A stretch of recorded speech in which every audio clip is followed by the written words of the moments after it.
Good morning. Welcome to Sunday morning.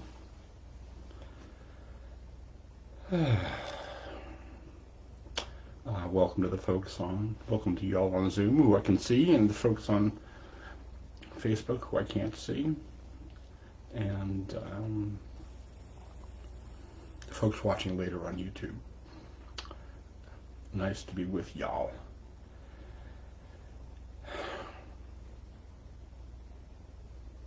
Today, I thought we would talk about grief. We're in a pandemic, in case you hadn't noticed. And there's a lot of discussion in the media and among people around all the elements of the pandemic, but I really haven't heard much talk about just how much grief is involved in navigating something like this. So I thought I would spend a little time on that this morning. And it fits right into the Dharma, I think, because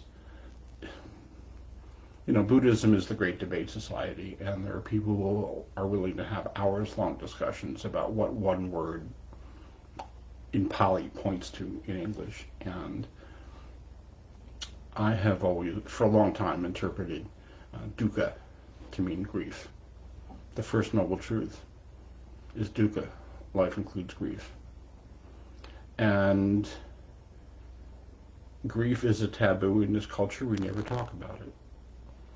So I thought today would be a good day to have that conversation. But first, let's meditate. So I invite you to find a comfortable posture.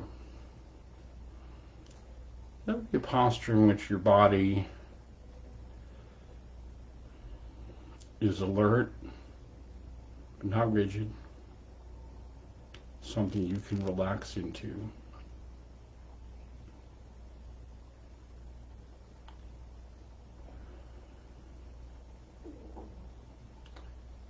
And lower your gaze so that you're sort of looking down the bridge of your nose. And that relaxes the muscles around your eyes.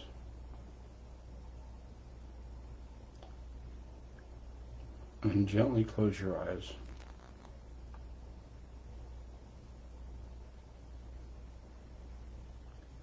You might want to sway back and forth a little bit to help find a center. And forward and back a little bit. Help your body rest in the center.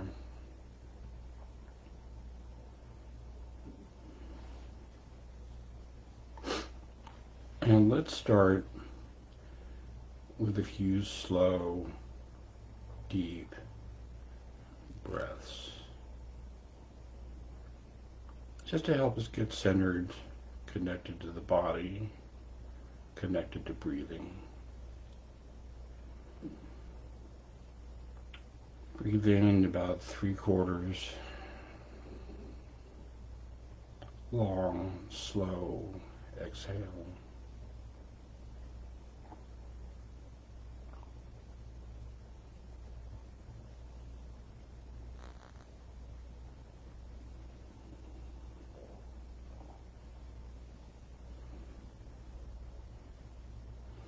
And as you exhale,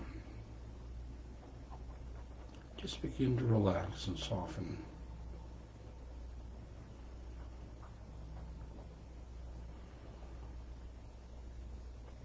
Slow, deep breath in, long, slow exhale out, relaxing the muscles in your face, letting your eyes settle in their sockets.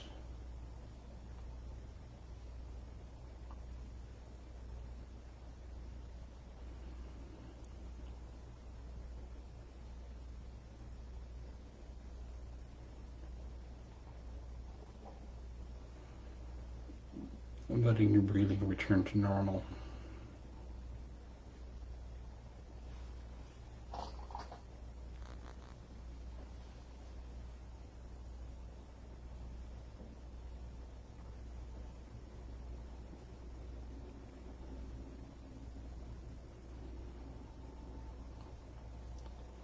And as you exhale, continuing to relax, relaxing your shoulders to whatever degree you can. There's no musts here, there's no have-tos. You're just going with whatever process arises and unfolds.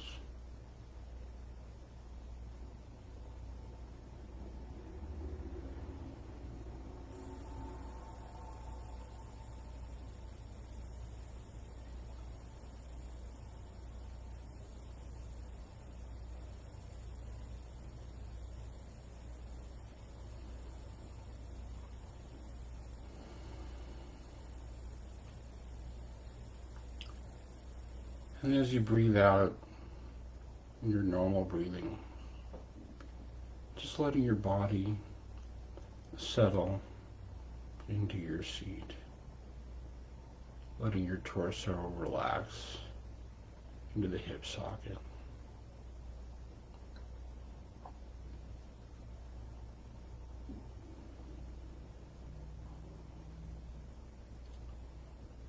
And letting your thinking mind settle like sediment at the bottom of a pool. As the sediment settles and the water becomes clearer, like your thinking mind settling. We're not trying to make it quiet, we're just letting it settle, if it will. And observing what it does when we observe it.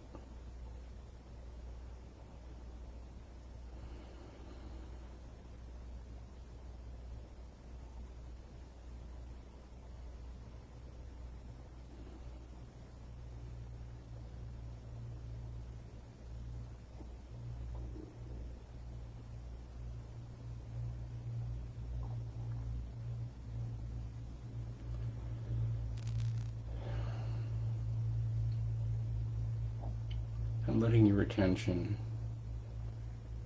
come to the sensations of the body breathing.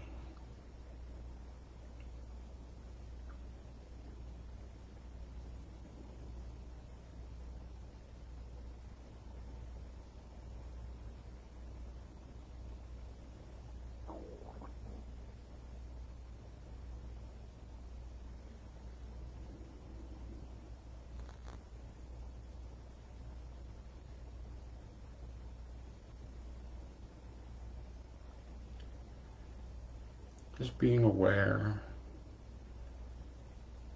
of the sensations associated with breathing in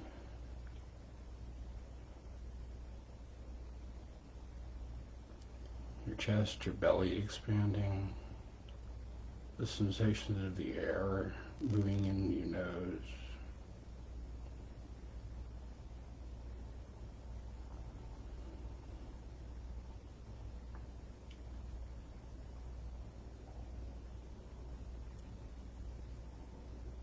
the sensations of the exhale, noticing how it feels when you transition from an inhale to an exhale.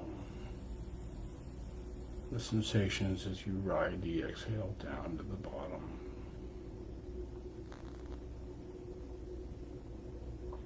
And maybe pause for just a half a second at the bottom of the exhale.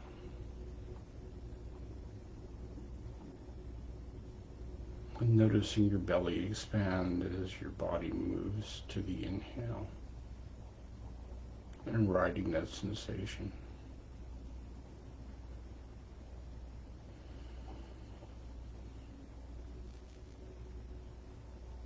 Just noticing the body breathing in and out on its own.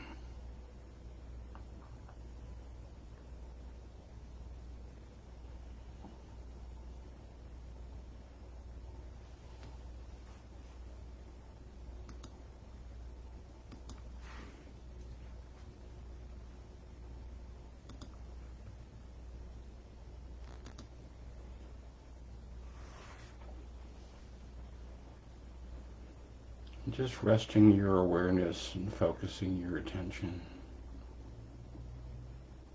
on the breath, on the sensations of the body breathing. Letting your awareness and your attention rest there.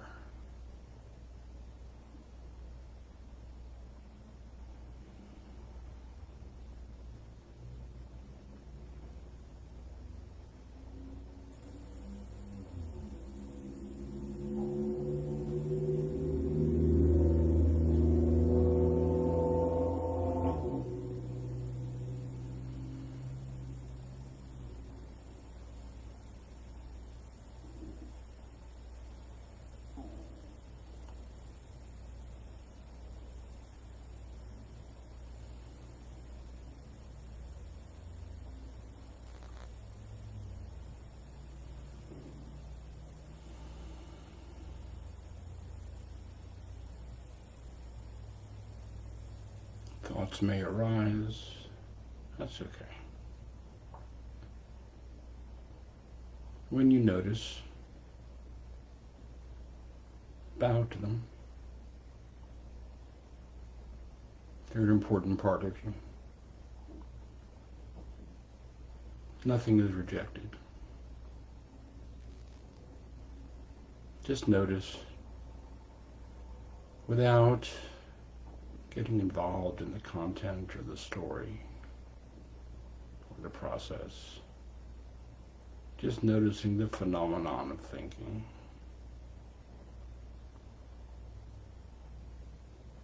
You just might want to say thinking softly to yourself, just to notice that you've noticed. Come back to resting your awareness on the breath. And you may have to do this many times. That's okay. It's all good.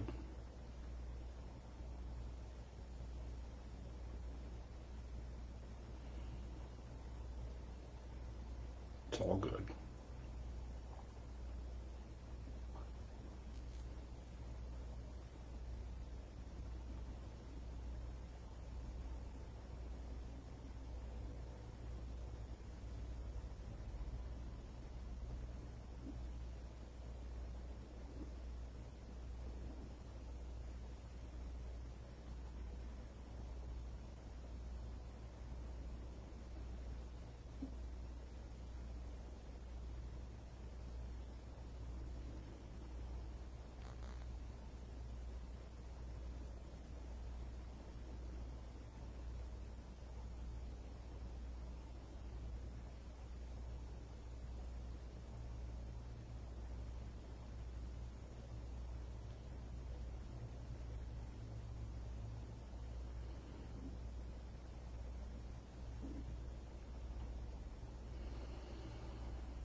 And as we come to the end of this sitting,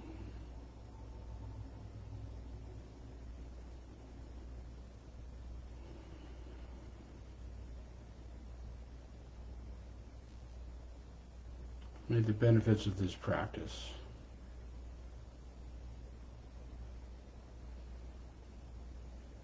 help you be more centered in difficult times.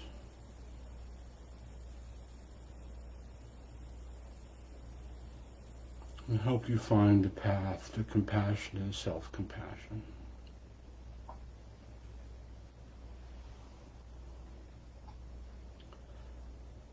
And may it be that the benefits of this practice help you look out upon the world with kindness and compassion, even in the midst of difficulties, even in the midst of frustration and anger. And may it be that the benefits of this practice flow through you as kindness and compassion to the people in your home, to the people in your neighborhood, to the people in your town, to all beings everywhere. May it be that the benefits of this practice be of benefit to all beings everywhere. May all beings be happy. May all beings be well. May all beings be safe. May all beings be at ease, at peace, and free. And may we all contribute to that.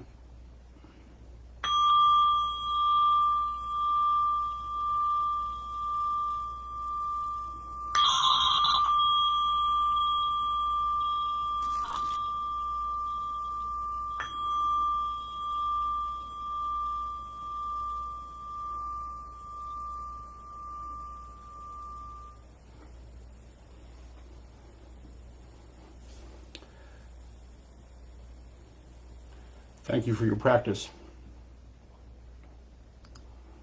And good morning once again.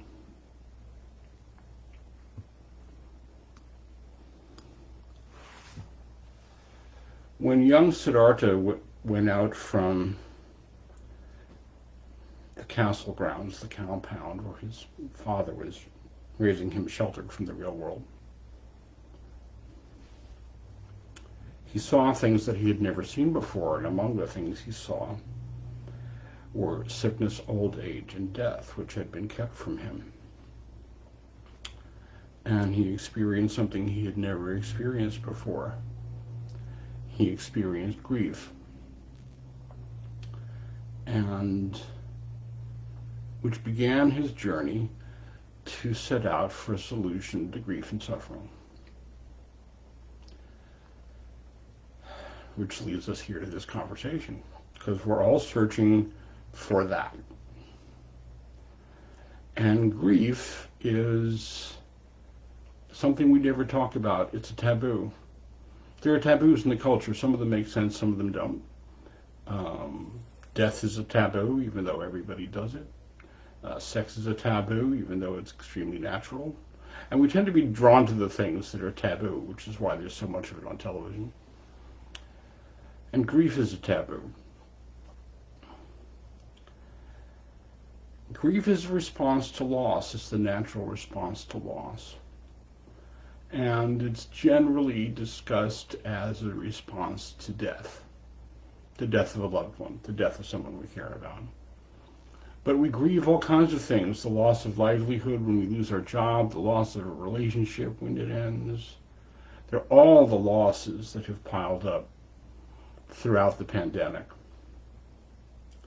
that we don't talk about in terms of a national or international experience of grief. The loss of loved ones, the loss of just that endemic sense of safety that we used to walk around with, the loss of community, having to do all of this stuff on Zoom or Facebook instead of being able to actually reach out and shake someone's hand or hug them or touch them. I've been writing recently about the loss of just being able to see people's faces. The loss of freedom to easily move around with safety that we used to take for granted. It all just lends to grief piling up.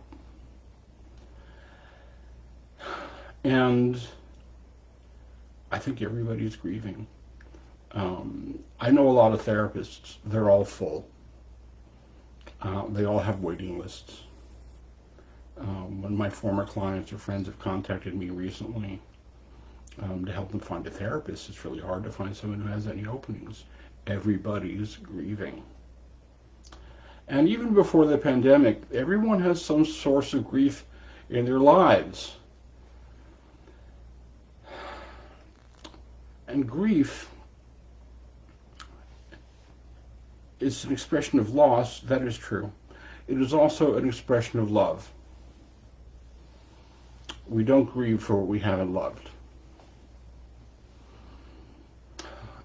My early experience as a counselor assigned to the hospice, as a grief counselor, there was this really cool guy. They used to send us out to people's houses.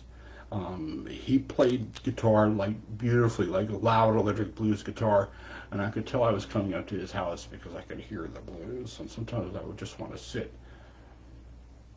in his driveway and listen because it was just so beautiful. But his father had died, and he was having a really difficult experience.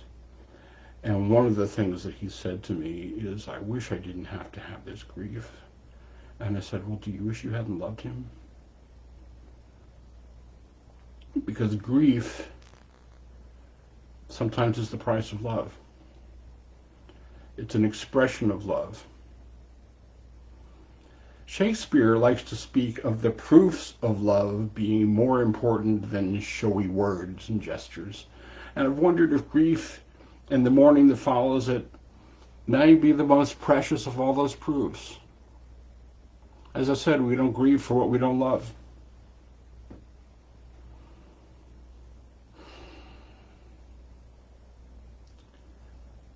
It's also important to recognize, I think, grief is an important opportunity for healing. Because it blows us open, it forces us to look at our lives, our choices, our relationships, how we love, the way we love, how the people in our lives affect us, what they give to us, what we lose, how we deal with loss. It can force us to access the parts of ourselves that were previously unexplored. It can strip away the fear of looking at our own hearts because we're already now exposed to whatever it is we were afraid of.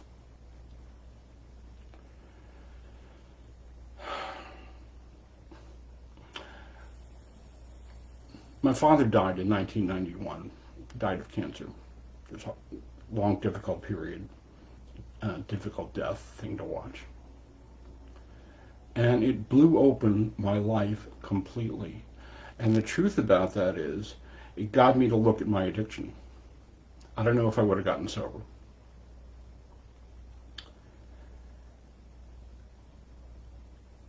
It made so many pieces of my life not make sense anymore. Among them was the way I was using substances to control my moods, which really wasn't working by then anyway. And it led me to question my life as a journalist. Do I really want that? Was I really enjoying that? And that path led me to quit journalism, go back to school, and get a therapist license, which felt more like a calling than anything I ever did as a reporter. So grief offers an opportunity to blow open your heart, to show you the path, and heal. The guy was talking about, the blues guitarist, what got him into grief counseling was he was an alcoholic, and not too long after his father died, he started having that little tug that you get as an addict, and it scared him.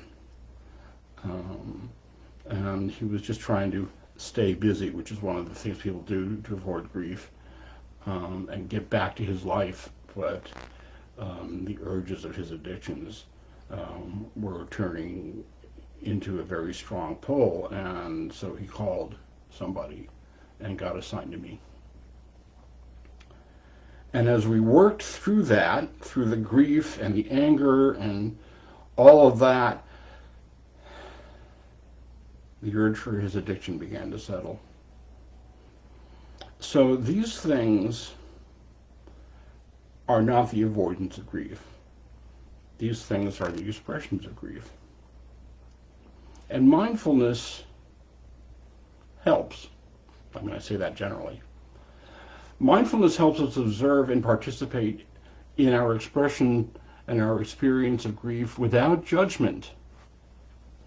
You know, the basis of mindfulness is to be able to observe and participate in our experience without deeming it good or bad, so that it be for or against. And it can bring us to equanimity, which I talked about at length last week. Equanimity, being free of attachment or aversion to our experience, finding the middle way through acceptance of difficult feelings. And equanimity does not experience grief. Equanimity does not extinguish grief.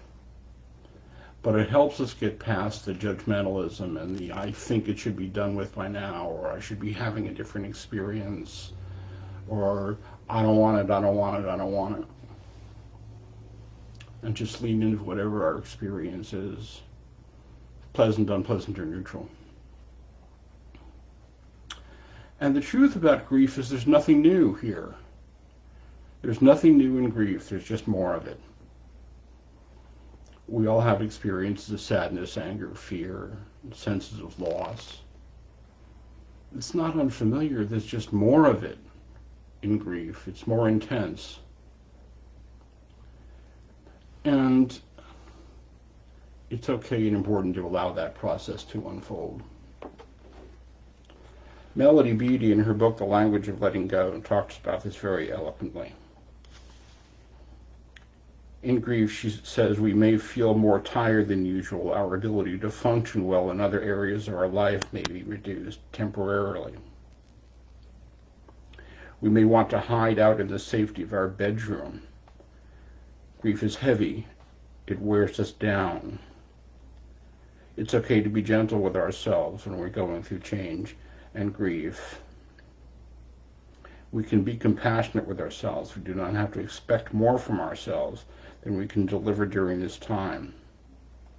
We don't even have to expect as much of ourselves as we could normally and reasonably expect. Grief gives us a chance to honor our loved ones and to honor ourselves. And culturally, we don't do that, which makes it even more important. You work for a company, somebody dies, and they give you like 4 days or maybe a week, if you're lucky, of bereavement leave. And then you're supposed to come back and just be as you were before. When I was working at the San Francisco Chronicle, they gave me 5 days. And I felt like I'm supposed to like come back and do what? And I was standing out in the hallway reading something on the bulletin board. The Chronicle had won a Pulitzer for something that year, and I was reading about that, and one of the copy editors came up to me, this really sweet lady named Jane, and she put her hand on my shoulder and said, "You don't have to be okay. You don't have to be okay."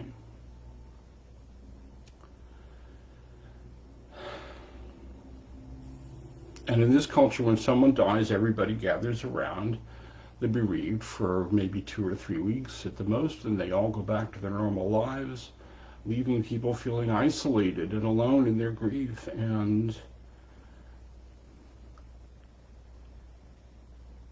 that makes it that much more important to be compassionate with ourselves,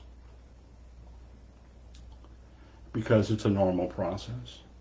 And in the field of mindfulness, I need to give a talk on what I've been contemplating is the mindfulness field, the field.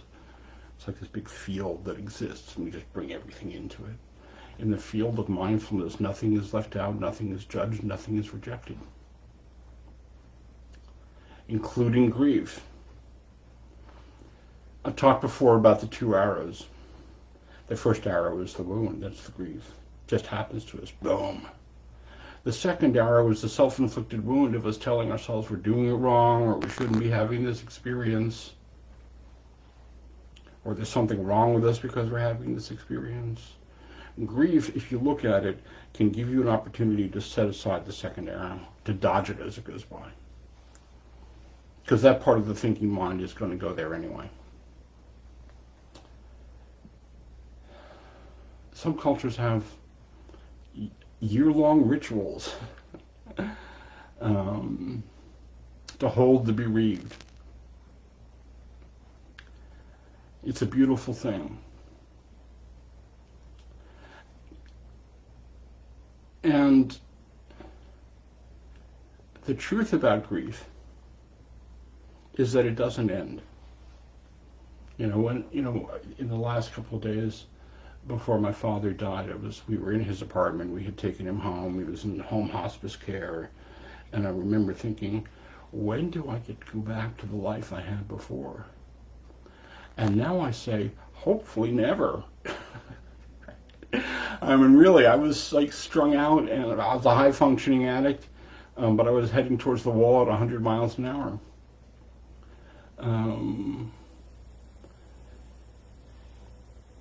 But the worst of it passes, and we learn to integrate the loss into our lives and to restore a sense of wholeness and wellness that includes the grief for the loss of a loved one, or the loss of a job, or the loss of a career, or your house burns down, or the factory closes after you've worked there for 25 years. All those people at the Amazon plant and the candle plant that collapsed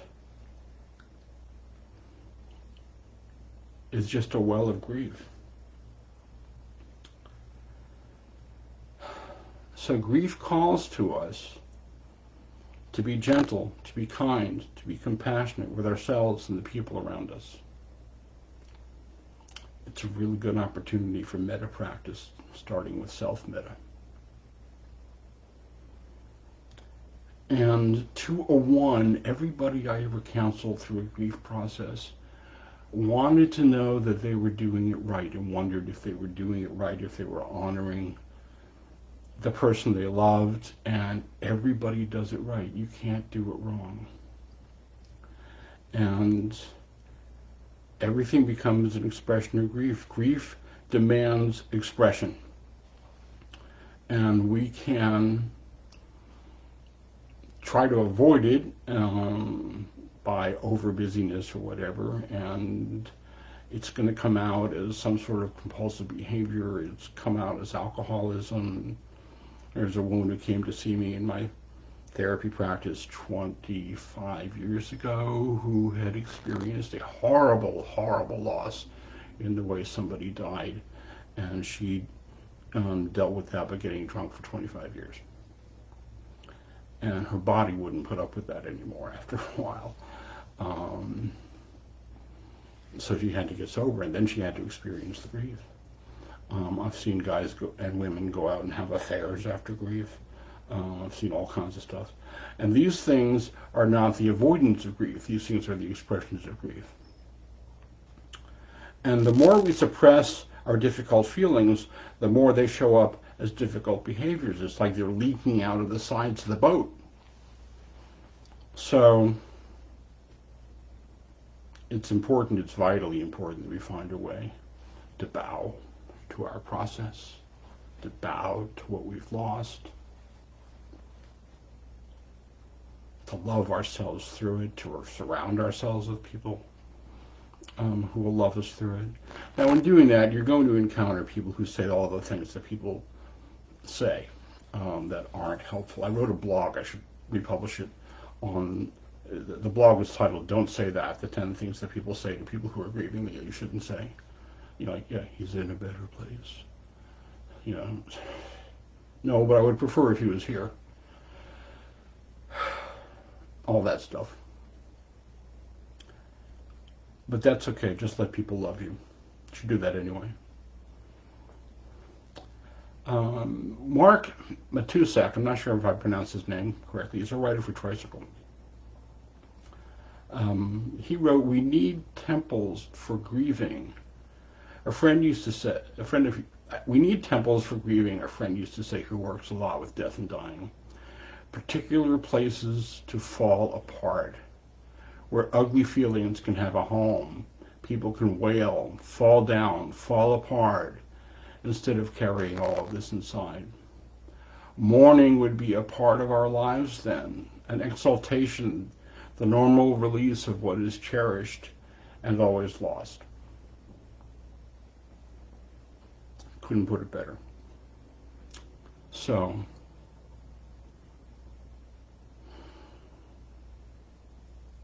we're all experiencing loss and grief. We all have.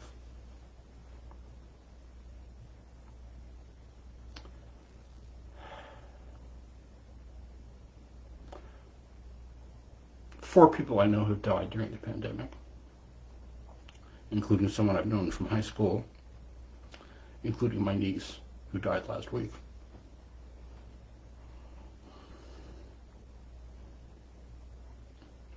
So I decided to do a talk on grief and the nature of grief. I've studied grief. I wrote my master's thesis on it. It's real and it's true, and love is what we want, but grief is what we risk.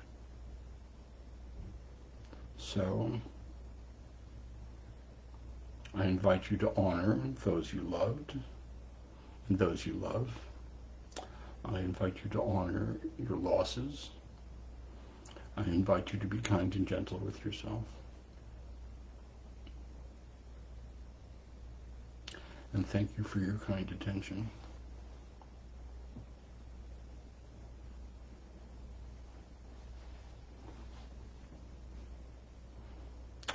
Any questions? Comments? You're all still in the room. All right then. I can't hear you, Jill.